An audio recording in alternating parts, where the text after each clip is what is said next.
Hello, everyone. Today's story is called The Basement Door. Now, this is a story that has to do a little bit with paranoia and suspicion and a family in trouble. And it's about a kid named John. Now, John was your normal 15-year-old boy. He was growing up in Ohio, and he lived a pretty normal life up through his first 15 years. His dad and mom were pretty standard. His mom was a stay-at-home mom, and his dad worked a job in an office. But a couple months ago, his dad had actually gotten a promotion. He started working from home, and they started making a lot more money. And John was pretty intrigued by this because they had always done pretty well. I mean, obviously they had a house, and it was a nice house. It was out kind of in the middle of nowhere. Didn't have any cell reception out there, but it was a good place. But his dad started making a ton of money. They were talking about going on trips. He bought himself a new car, and everything was going super great. And he was just intrigued by this new situation, but he wasn't complaining about it, especially after his dad had bought him a new Xbox and a new PlayStation. It was pretty cool. But then things starting to get a little weird. John noticed that his dad and his mom seemed tense. His mom wasn't really talking to him like he used to, and his dad just seemed like he was always on edge, like there was always something nagging at him in the back of his head. So John was pretty concerned about this, but just thought, you know what, maybe he's stressed because of his new job, and my mom's under stress too. Okay, I'm not going to worry about it. But then things got really weird. His dad came up to him one day with a key, and he said, "Son, this is our only key to the basement. Just so you know, I'm going to be locking it from now on, and nobody's allowed down there. I'm going to keep the key in a secret spot, so don't even worry about it." Now, this was really weird for his dad to tell him. They'd never really gone to the basement much. It was unfinished, and there was nothing really down there besides, storage and some things they'd kept there. But the entire situation just felt odd to John. Like, he didn't understand why was his dad telling him this. He never went in the basement anyway, so it wasn't that necessary. But his dad seemed pretty clear that he was not allowed to go in the basement anymore. And so John thought, what the heck? Maybe he's just concerned about, I don't know, mold down there. That's all cool with me. Okay. But then things started getting even weirder. You see, one day John was just doing his thing. He went and he was upstairs in his room playing his Xbox. And he went down the stairs to go get a drink from the fridge. And when he did, he heard kind of a banging and some rumbling. And he noticed it was coming from the basement door. And it sounded like there was somebody behind the door. Like somebody struggling maybe. And this had John pretty freaked out. He didn't really want to ask his parents about it because, again, they seemed super stressed. And he was worried about, adding to that stress. But he was feeling pretty nervous about it. And in the back of his head, he was thinking, I know it's not possible. I know my parents are normal people, but what or who do they have down there? What is going on? So John tried not to think about it, but it was nagging in the back of his head. And 2 days later, when his dad made a new statement, a new revelation to them, things got really weird. His dad said that they're no longer allowed to leave the house. They have to stay inside the house no matter what.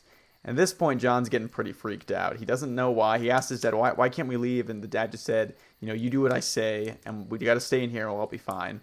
So John's feeling pretty weird at this point. He's not allowed to leave his house, and his dad actually started boarding up the windows and the doors. So super weird. And he's thinking, I don't know, my parents have been pretty normal up to this date, but maybe my dad's like getting really into this apocalypse prepping or something, but he's feeling really, really unnerved at this point. And he keeps hearing something coming from the basement. It's really freaking him out. So at this point, he decides he needs to take matters into his own hand. And he decides, you know what, I'm going to find that key. I'm going to get it. I'm going to go down to the basement and see what's there. So he hatches a plan. His dad takes sleeping pills. And he says, I'm going to crush some of these up. I'm going to put it in his food. And put my dad to sleep. And while he's out, I'm going to go find that key. I'm pretty sure it's in the room. And then I'm going to take that key, go down to the basement, and find out who they have in there. And he doesn't know if it's a person down there. He doesn't really know what he's going to do because he's not allowed to leave the house. But he thinks maybe I can get those boards off, or maybe even if I just find somebody down there, I can talk to my parents and understand why they have this person captive down there. So at this point, John's really not trusting anybody in his family. He's pretty freaked out about it. They haven't left the house in a couple days. They can't leave the house because it's boarded up. So he decides that day is going to be the day where he crushes up those pills and he gives them to his dad. And it works. His dad's out cold and his mom is up in the sewing room. She's just sitting there sewing. So he thinks, you know what? This is my chance. I have to go. I have to find this key. So he goes up into their bedroom and he starts looking around at all the normal places there could be. And he has this eerie feeling kind of washing over him. He can hear his mom sewing in the other room. So he thinks, I'm fine as long as I hear that machine going. But every once in a while he hears it stop. And every time it stops, he looks around, he looks behind his back, worried that his mom will be there to find him. So he starts searching. He searches under the pillows. Everything's going good, but there's nothing there. He can hear the sewing machine going. He searches in the drawers. Still fine, but he can't find anything. He decides to look under the bed. And while he's looking under the bed, he hears the sound of the sewing machine stop. And his blood runs cold for a second. He decides to scoot himself under the bed, so that way if his mom comes in, she can't see him. And he hears the sound of footsteps coming from the hall. And he hears them walk, and he can see that his mom has entered the room. She starts looking around. You can't see anything but her ankles, but she's walking around the room. She's pacing back and forth. And she sounds really nervous. She's talking to herself. She's saying, I don't know when this is going to get better. We need to find somebody. We need to have somebody that we can use. This wasn't how this was supposed to go. And John's pretty freaked out at this point, but he just stays under the bed, as quiet as he can possibly be, and he ends up being totally fine, and his mom leaves. And as soon as he hears that sewing machine going again, he gets back up. When he gets back up, he notices a safe in the room, and he knew about that safe. His dad had told him about it. All that was inside the safe was a couple documents. It wasn't anything that was super important, but there were passports in there. There was the deed to the house. There was birth certificates and that kind of stuff. Just sensitive information, but his dad had given John the code to it. And so John decides, you know what? Maybe I'll try the safe. So he goes, he taps into the combination of the safe, and to his surprise, it opens. And inside the safe, he's looking around. He hears that sewing machine going, so he's fine. But he just sees the same old documents. But he also sees a key, and he knows it's the key to the basement. So John grabs it again. His dad is still out cold at this point. He walks downstairs, and he starts walking down the stairs to the basement. At this point, that sewing machine that he was so used to hearing has stopped. And you can hear his mom coming down the stairs, and his mom is saying, John? John? She's calling for him. And he's terrified, so he runs down the stairs, and at this point, he thinks his mom is on his tail. So he gets that door open, and he opens the basement, and it's really dark down there. But he can see across the basement that there's somebody that looks like they might have been chained to the wall on the other side. So John decides to walk over to them. And while he's running over to them, all of a sudden, it hits him. That's not a person, but something else. Whatever John was looking at, maybe could have passed for human at one point, but certainly wasn't now. Instead of having a mouth, it had a big, gaping maw with sharp teeth lining the entire sides of it. It had 4 red eyes, 2 in the normal spot and 2 above those. It looked like some sort of weird, almost spider creature. It had the horns of a goat and the wings of a bat and sharp claws.